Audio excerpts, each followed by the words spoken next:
Selamat bertemu kembali di channel Font TV. Sebelum kita masuk ke materi, jangan lupa like, komen, share, dan subscribe. Terima kasih. Materi ketiga, etika bisnis. Tujuan perusahaan dalam penerapan etika bisnis. Tujuan perusahaan, penerapan etika bisnis terhadap customer. Penerapan etika bisnis terhadap pemerintah. Penerapan etika bisnis terhadap pesaing.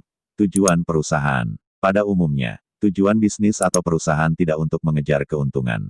Namun secara keseluruhan tujuan didirikannya bisnis atau perusahaan meliputi mencapai maksimum profit, meningkatkan harga saham khususnya jika sudah go publik, membuka lapangan pekerjaan, mempertahankan kelangsungan hidup, menciptakan kesejahteraan masyarakat dan pemilik faktor produksi, meningkatkan volume penjualan, memproduksi barang dan jasa, mencapai eksistensi perusahaan dalam jangka panjang, mencapai prestise dan prestasi pelaku bisnis. Kemajuan dan perkembangan bisnis perusahaan. 3 hal yang harus diperhatikan dalam menentukan tujuan perusahaan. Pertama, perusahaan harus melakukan usahanya dalam aktivitas yang spesifik yang bermanfaat. Secara ekonomis dan sosial, manfaat ekonomis berkaitan dengan keuntungan yang didapatkan, baik oleh perusahaan dan konsumen. Manfaat sosial berkaitan dengan pandangan konsumen bahwa tujuan perusahaan adalah baik dalam perspektif konsumen.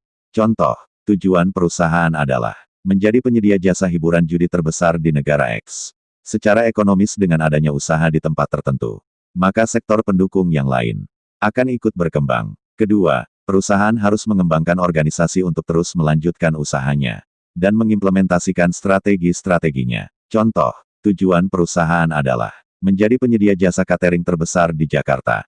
Dengan adanya tujuan tersebut, perusahaan dapat membuat berbagai macam produk makanan dan jasa layanan yang mendukung tujuan perusahaan.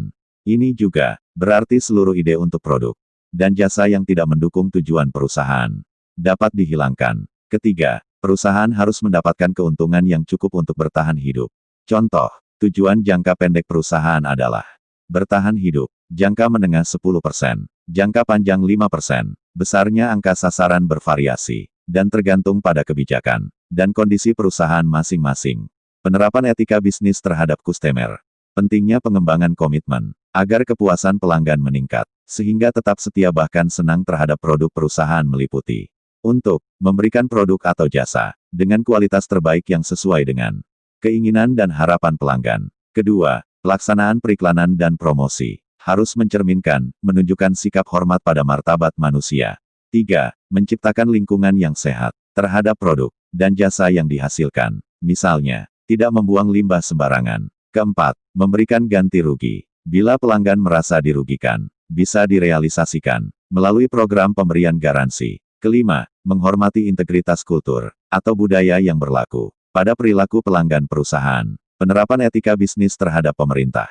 Pemerintah sebagai institusi yang membutuhkan sumber daya yang cukup untuk membiayai operasionalisasi dan tugas tersebut, sehingga bentuk kegiatan atau dana yang diberikan atau disumbangkan masyarakat bisnis kepada negara yang diwakili pemerintah adalah dalam bentuk membayar pajak. Pajak ini nantinya akan dipergunakan antara lain untuk membiayai pertahanan dan keamanan negara, pembangunan prasarana dan fasilitas umum, gaji pegawai negeri atau pejabat pemerintah, pengeluaran lainnya yang terkait dengan kesejahteraan dan kemakmuran masyarakat.